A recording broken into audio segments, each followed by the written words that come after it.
Okay, I'm here at the Northwest Horse Fair and Expo in Albany, Oregon with Ken McNabb. And Ken, I just wanted to talk to you a little bit about how you got started in the business and kind of what inspired you to go on this journey. Wow, that could be a long conversation. I'll try to keep some of it shorter, but honestly, I got started as a kid riding horses and fixing horses for my dad, and dad encouraged me to follow that to a higher level than just the local horse trader, and so I started studying John Lyons and travel with John Lyons. And so the very, very first time I saw him in person, I watched videos, but the very first time I saw him in person, I was 16 years old, and I flew to Clemson, South Carolina. And I walked into the T. Ed Garrison Arena by myself, and I sat down on the stands up above the arena, and within 15 minutes I knew this is what I would do the rest of my life. So it was it was just one of those real eye-opening moments. This morning, you did a really nice thank you to John Cloe for giving you your first chance. Tell me about that. I'll tell you what. Here's what I believe. I believe that every trainer that we know or talk to, all of them will tell you they had a break somewhere. They had a horse. A good example, Al Benning will tell you that expensive hobby made him. Different trainers will give a horse credit or a person or a moment in time or an experience. And so truthfully, Karen, it's as much your fault as anybody's.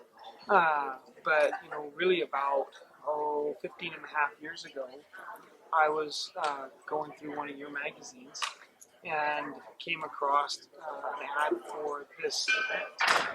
And or maybe it was a list of expos. It might have been a list of expos or something like that. Anyways, I was going to be out here anyhow. So I came to this event. And when I was here, my dad, I had broke down on the way to a prior event. I had actually, long story short, which I've never been able to shorten,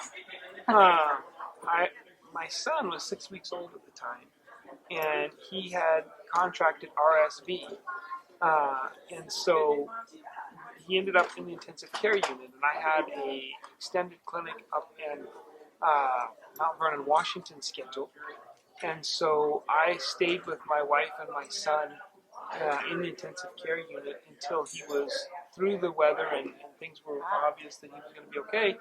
And then I was very late to get to this clinic. So, we'd been in the hospital. He was in the hospital a total of 10 days, and I had been there, I was probably with him 6 or 7 of those days. And so I got in my truck and I headed out. I got to Missoula, Montana, and I blew an engine. And I was like, wow, this is really just how I thought life was going to be.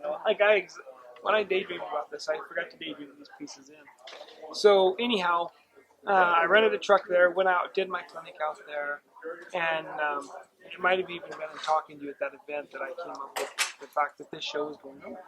So we called last minute. They had one vendor booth left. It was over there in the corner where the horse trailers are now. They put me in a corner over there. We sat over there. We talked to anybody that would come by. And but in the meantime, we got to know John and Judith Cloe and Lisa Pitts and their whole crew. And we kind of just hit it off. And so I started calling John after the show. We came here for a year or two as vendors. And then John at that time was running the Blow-Up show in Philip, Washington, and he had a show in Indiana, and he had a show in Wichita, Kansas. And so I started calling John and saying, hey, I want to present at your shows. And John told me, he said, Ken, I really like you. You're a nice kid, and you're a good trainer, but nobody knows who you are. And I have to sell tickets. And I said, John, I get that, but I'm going to have the ability to sell tickets someday, but it's going to happen sooner if you give me this opportunity. John said, that makes good sense. He said, I've got a show in Wichita in a month. You have your horse there and don't disappoint me. And it was a great experience. We went there the very first time. I took a horse into a seminar room. They put rubber mats down. John said, this is what I'm giving you. Do the best with it. I packed the seminar room. I chose the right topics, which at that time it was right after the Horse Whisperer. Oh, And so I picked the right topic. Everybody loved to see horses laid down. We taught a horse to lay down. There was standing room only, probably 400 people in the room. And John said, good, we got another show coming up in Puyallup. Be there, don't disappoint me. John gave me the opportunity to get out in front of a lot of different audiences. And that's what eventually built our clinic business. That's what eventually gave us the opportunity to go on RFD TV. And so this morning when I asked him to come out there, I wanted the audience to know this isn't just a show.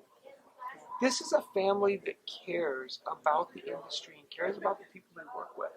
And I wanted, John and Judith and Lisa, they walk around here quiet, and I wanted the chance to just say thank you to them where they could hear it and where the audience would hear it. no, it was really a kind thing that you did, and John has given a lot of people a lot of opportunities here at this expo, so it's been really nice to have